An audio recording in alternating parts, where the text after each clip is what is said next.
I've never told anyone this properly, mostly because I don't know how to explain it without sounding crazy. But it's one of those moments from childhood that never left me. I'm still not sure what it was.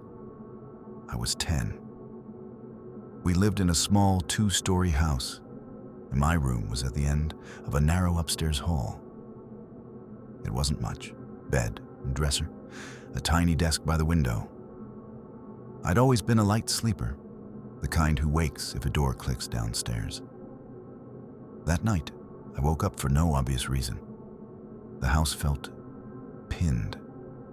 Everything was silent, like someone had pressed a hand over the world. At the far corner of my room, by the closet, there was a figure. Tall, thin, completely still. At first, my foggy brain thought it was my dad checking on me, but then I realized it was wearing a wide-brimmed hat. My dad never wore hats in the house at night. The thing's shoulders were hunched, arms hanging straight down. It didn't move. I remember lying there thinking, it's a shadow, just a trick from the streetlight. But as I watched, the outline sharpened. I could make out fingers. I could feel my heart bumping so loud, I was sure it would wake the whole house. Then it whispered my name. Not loud, just a dry breath of a voice that crawled across the room and settled in my ear. Shh. I can still hear it when I try to fall asleep now. I pulled the blanket over my head and squeezed my eyes shut. I stayed like that until the sun began to push through the curtains. When I finally looked, the corner was empty. I told myself it was a dream. I tried to sleep all morning pretending it hadn't happened. The next night, it came back. Same corner, same hat, same voice, only closer. Over the next week, the pattern was always the same. I'd wake up in the middle of the night, the house dead quiet, and see that silhouette. Each night it edged a little nearer, as if it had a plan. On the 4th or 5th night, I wet the bed out of terror. My parents came rushing in. The moment they turned the light on, there was nothing there. My mom said nightmares. My dad told me to be brave. But the feeling didn't leave me. I started sleeping in my sister's room because I hoped that being with someone would make it stop. It did for a while. But one night, I crawled back to my own bed. I don't know why. Curiosity, stubbornness, the false belief that I had beaten whatever this was. That night, it wasn't in the corner. It was standing right next to my bed. So close I could have reached out and touched the brim of its hat. It didn't whisper. It simply leaned over me and stood. I remember the pressure in the air, like the room had been squeezed. I don't remember how I fell asleep. I only remember waking up in the morning with the sunlight on my face, like everything was ordinary again. After that night, the figure never appeared. Not in that house, not in any other. But the habit stuck. Even now, when I wake in the middle of the night, I glance at the corners of the room. I keep a small lamp on, because there's a part of me that still listens for a whisper. I worked late shifts at the grocery store the summer after I graduated high school. Nights were quiet, mostly stock and inventory after the customers left. I usually walked home because it was only a 10-minute route through side streets.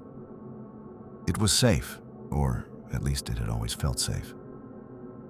One night, around midnight, I left work and started my usual walk. The streetlights hummed. My earbuds were in, but the music was low. I saw a man cross the lot and walk in the same direction I was heading. At first, I didn't think much of it. People walked late at night, but he kept the same distance. When I turned right, he turned right. If I cut across a parking lot, he cut across it too. I tried to ignore it. I told myself I was being paranoid. Still, each time I glanced back, He was there, an unremarkable man in a plain jacket, hands shoved in his pockets, eyes forward. I picked up my pace. He matched it. My heartbeat quickened. I tried a different route, down a narrow alley that should have shaken him off, and he followed. My phone was in my hand. I dialed a number but kept it to my ear like a lifeline, pretending I was on a call. By the time I reached my street, I was sweating.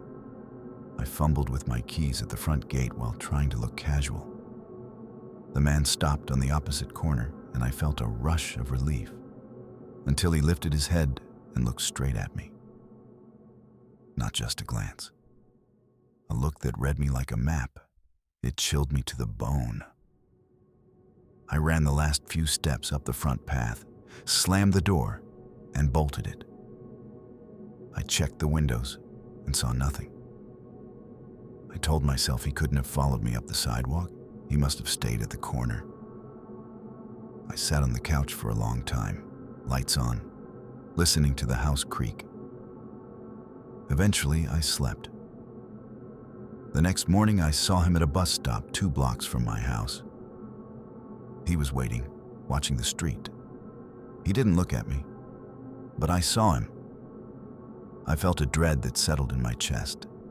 I started changing my routes, asking co-workers to see me to the car. I checked over my shoulder everywhere. A week later, my neighbor came knocking. She asked if I'd noticed someone loitering near our block at night. She'd seen a man standing across the street for hours, sometimes moving when she came outside, sometimes just watching. She hadn't said anything because she didn't want to alarm anyone. After that, we started leaving lights on, and I stopped walking alone at night. Eventually, months later, the episode stopped. I heard that a man was arrested 2 neighborhoods over for stalking and burglary. But I never saw him again. I don't know if it was the same person, but the memory of those nights, the feeling of being watched and followed in the dark, has never left me. This began during my sophomore year of college. I lived in a small dorm-style apartment, sharing a kitchen with 3 other students. We kept different schedules, so it wasn't uncommon to be alone late at night studying. One Wednesday, right after midnight, my phone rang. I didn't recognize the number. On the screen it said, "Unknown." I almost let it go to voicemail, but something made me pick up. A muffled voice said one sentence and then hung up. It was odd, creepy, like someone was practicing my name in the dark. I shrugged it off as a wrong number and went back to my notes. Then it happened again, the next night, and the next. Calls at 3 a.m. No voice at first, just breathing. Once, the caller asked a question in a flat tone. "Are you asleep yet?"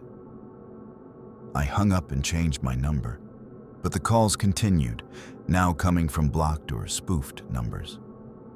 The calls escalated. The voice on the line started to describe things I was doing. "You put your phone under the covers," it would say, or "You turn the light off."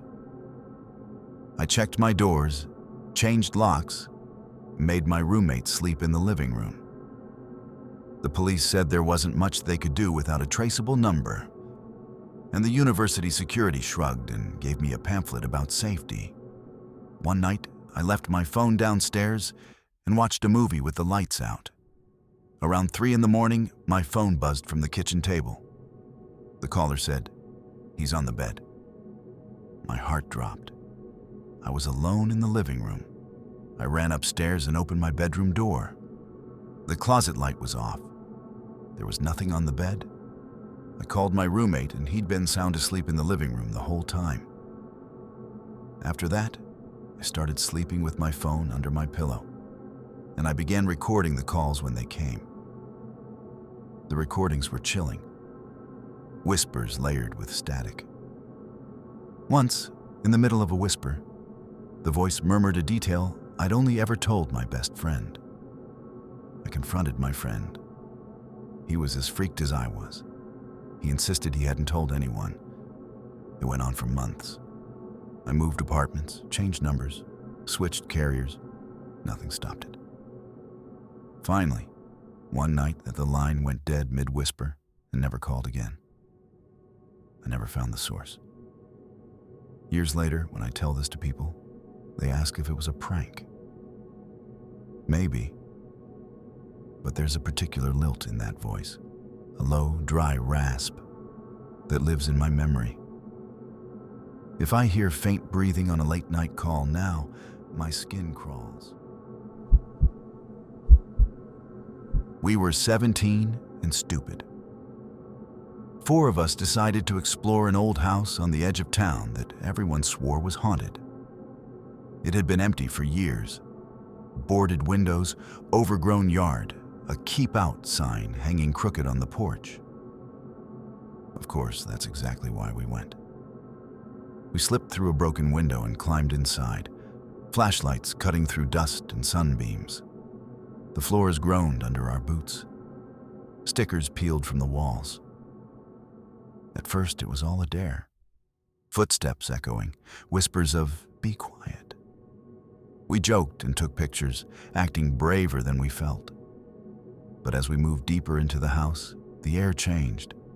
It got colder, heavier. Our flashlights picked up small details. A child's shoe in the corner of the living room, a rusted bed frame on the second floor. On the staircase, a faint mark looked like a scrape, as if something had been dragged. One of us swore they heard someone upstairs, not footsteps, but the quiet, slow scuff of bare feet. We laughed it off and went up.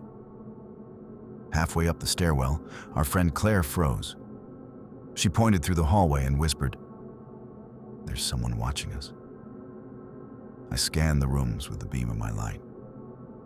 At the end of the hall, a figure stood in an upstairs window. Not inside, but blocking the glass on the outside. Pale face, blank eyes. When we shouted and ran toward it, the figure vanished. The window was empty. Panic set in. We tried to leave, but the front door slammed shut on its own. We all ran to it, yanking and pushing. It wouldn't budge. Cold sweat ran down my back as we banged on it until palms bled.